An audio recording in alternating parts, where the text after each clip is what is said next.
Hello, my dear students. Welcome to Saptagiri PUC Science College, Bidar, and this is your biology class. So, I hope you are following the classes. And our last class regarding the coelom you have completed. Regarding the coelom, we have understand the what is coelom. Coelom is the body part, body. Coelom is the body cavity space between the body wall and gut wall that we have studied. Then, on the basis of nature, the coelom is classified into three types: acoelomate, then true coelom, then pseudocoelom are the three type of coelom what we have studies. Let us proceed the study previous class only. That is the functions of the coelom. The functions of the coelom of yesterday of previous class only.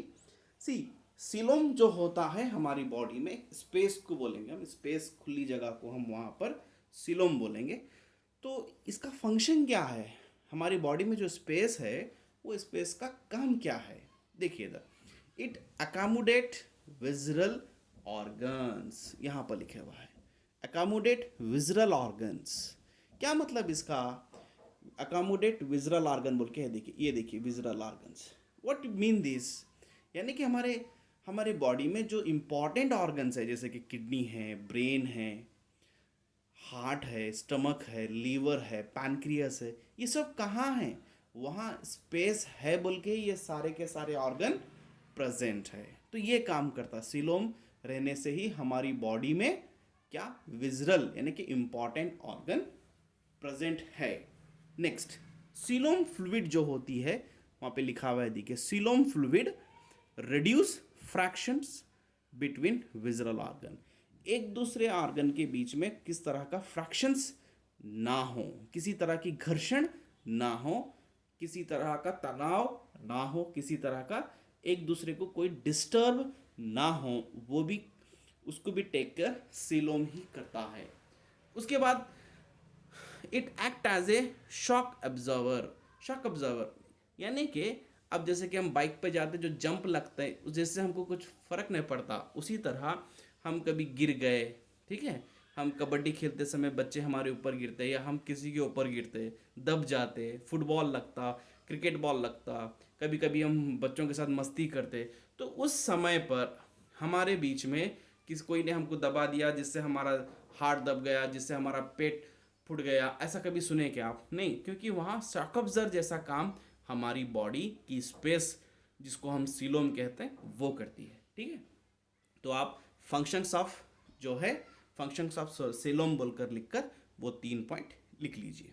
ठीक है, अभी इसका भी मैं आपको notes नहीं दूंगा, ये भी नोट्स आपको वीडियो से ही लिखना है, और ये डायग्राम ड्रा करने की ज़रूरत नहीं है, जस्ट आपको वो पॉइंट्स वहाँ से लिख लेना है. चलिए, what is the next?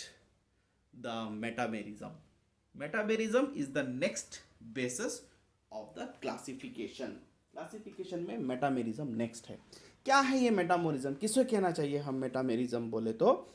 It is a phenomenon, लिखे हुआ है देखिए, it is a phenomenon in which body organs, body या फिर उसके organs externally internally divided into repeated segments, जिसको हम मेटामर्स कहते हैं.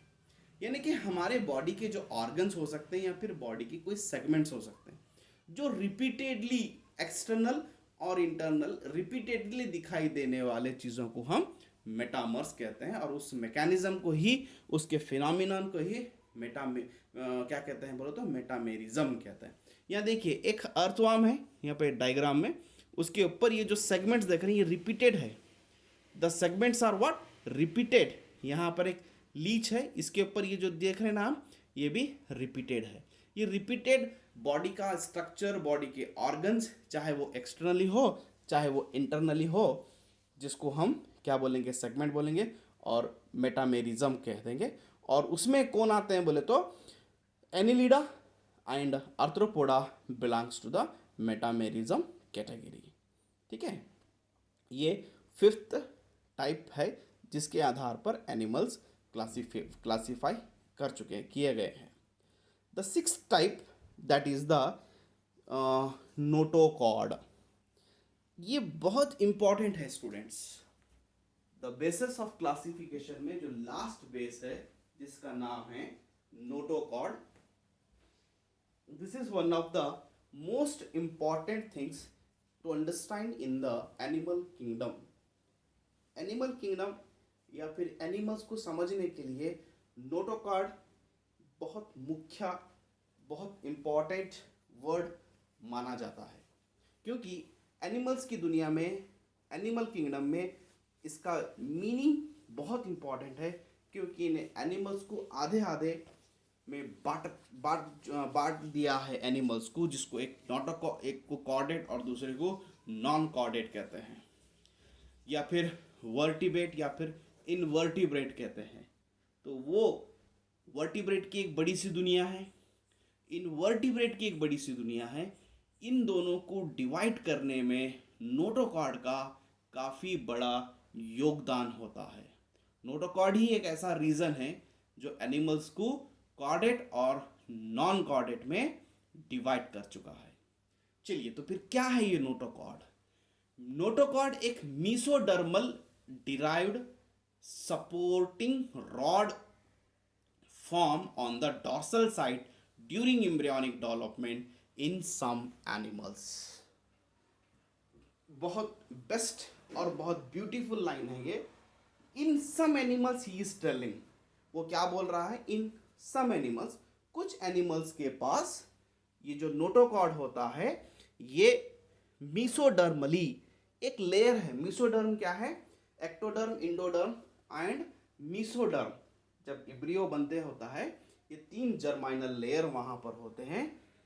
मीसोडर्म से आया हुआ, डिराइव्ड का मतलब होता है आया हुआ, मीसोडर्म से आया हुआ एक सपोर्टिंग रॉड लाइक स्ट्रक्चर होता है, और वो बॉडी के डॉर्सल साइड में पाया जाता है। मैं आपको बोला हूं कि जो ऑर्गन सिस्टम ऑफ ऑर्गेनाइजेशन में जो एनिमल्स होते हैं उसको जो ऊपर से जब हम समझेंगे, जिसको ऊपरली हिस्सा उसको डॉर्सल बोलेंगे, निचला हिस्सा वेंट्रल बोलेंगे, साइडों में लैटरल बोलेंगे, एंटेरियर हेड बोलेंगे, पोस्टेरियर टेल बोलेंगे। तो जो ऊपरी हिस्सा है जिसको हम डॉर्सल बोलेंगे, डॉर्सल साइड में ये रॉड लाइक स्ट्रक्चर पाया जाता है, और ये बनता है कब? ड्यूरिंग द एम्ब्रियोनिक डेवलपमेंट, यानी कि जब बच्चा माँ के पेट में जब बनते होता है उसको एम्ब्रियोनिक डेवलपमेंट कहते हैं। उस समय पर यह डेवलपमेंट होने वाले को हम क्या बोलेंगे? नोटोकॉर्ड। ठीक है, और ये कुछ ही एनिमल्स में पाया जाता है। सो स्टूडेंट्स, ಇಲ್ಲಿ ನೋಟೋಕಾರ್ಡ್ ಅಂದರೆ ಏನಪ್ಪ? ನೋಟೋಕಾರ್ಡ್ ಕೆಲವು ಎನಿಮಲ್ಸ್ ಹತ್ತಿರ ಯಾವಾಗ ಅವು ತಾಯಿ ಹೊಟ್ಟಿ ಒಳಗೆ ಇರ್ತಾವಲ್ಲ ಆವಾಗ ಅವ್ರನಲ್ಲಿ ಮಿಸೋಡರ್ಮ್ ಲೇಯರ್ಲಿಂದ ಒಂದು rod like structure is made on the dorsal side during the embryonic development. Such structure we called notochord. ठीक है, so the animals ನೋಡ್ರಿ ಅಲ್ಲಿ ಎಷ್ಟು ಚೆನ್ನಾಗಿ ಬರೆದಿದ್ದಾನೆ ಅವ. Animals with notochord are called chordate and animals without notochord are called non-chordate. ನೋಡ್ರಿ ಇಲ್ಲಿ entire animals is divided into chordate and non-chordate based on presence and absence of notochord. इस दुनिया में जितने भी एनिमल्स पाए जाते हैं उस सारे एनिमल्स को कॉर्डेट और नॉन कॉर्डेट जैसी 2 क्लासेस में बांटा गया है, 2 डिवीजन में बांटा गया है, based on presence and absence of the notochord. ठीक है, तो बच्चों आपको ये हेडिंग लिखना है, ये हेडिंग बनाकर इसके नीचे के ये जो 2 पॉइंट्स है ये लिखना है। I hope you people are understood the class. ठीक है, ये आप नोट्स लिख लीजिए। नाउ एक शॉर्ट सा ओवरव्यू है और विद द ऑल बेसिस ये है। देखिए यहाँ पर फाइलम्स के नाम है, ग्रुप्स के नाम है, लेवल ऑफ ऑर्गेनाइजेशन क्या है, जर्म लेयर, देन सिमेट्री, उसके बाद होता है सीलोम। मेटामेरिज्म, नोटोकॉर्ड तो ये अलग ही कर देता है। वर्टिब्रेट और इनवर्टिब्रेट को, कॉर्डेट और नॉन कॉर्डेट को डिवाइड करने वाला तो कौन था? नोटोकॉर्ड था। नोटोकॉर्ड ही वो कैरेक्टर है जिसके आधार पर सारे एनिमल्स कॉर्डेट और नॉन कॉर्डेट में आते हैं। ठीक है। तो ये जो नेक्स्ट हमारी जो स्लाइड है इसमें दिखाई ये दे रहा है कि पोरीफेरा एक फाइलम का नाम है जिसका लेवल ऑफ ऑर्गेनाइजेशन सेलुलर है, जर्म लेयर उसके पास है ही नहीं, सिमेट्री असिमेट्री या फिर रेडियल हो सकता है, सीलोम असिलोमेट है। नाइडेरिया एंड टीनोफोरा का लेवल ऑफ ऑर्गेनाइजेशन क्या है, टिश्यू है, जर्म लेयर डिप्लोब्लास्टिक है, सिमेट्री रेडियल है, सीलोम कौन सा है, असेलोमेट है। प्लैटिहेलमिन्थेस एंड एस्किलमिन्थेस का लेवल ऑफ ऑर्गेनाइजेशन ऑर्गन या फिर ऑर्गन सिस्टम है, जर्म लेयर ट्रिप्लोब्लास्टिक है, सिमेट्री बाइलैटरल है, सीलोम असेलोमेट है। ठीक है। एस्किलमिन्थेस का organ level organ system triploblastic bilateral and pseudocoelomate है, थोड़ा सा ज़रा coelom acoelomate there is no space, pseudocoelom यानी कि थोड़ा सा स्पेस वहाँ पर पाया जा सकता है। उसके बाद phylum Annelida Arthropoda Mollusca Echinodermata Hemichordata and Chordata का जो लेवल है ऑर्गन सिस्टम लेवल है। ठीक है। और इनके पास germ layer triploblastic germ layer है, तीनों लेयर पाए जाते हैं। सिमेट्री बाइलैटरल होती है, सारों की बाइलैटरल, सारों के ट्रिप्लोब्लास्टिक, सारों का ऑर्गन सिस्टम। ठीक है। फिर जो सेलोम होता है उन सभी का सेलोम सीलोमेट यानी कि ट्रू सेलोम एनिमल्स होते हैं। ठीक है बच्चों, तो आज की क्लास यहीं तक ही हम समाप्त करेंगे।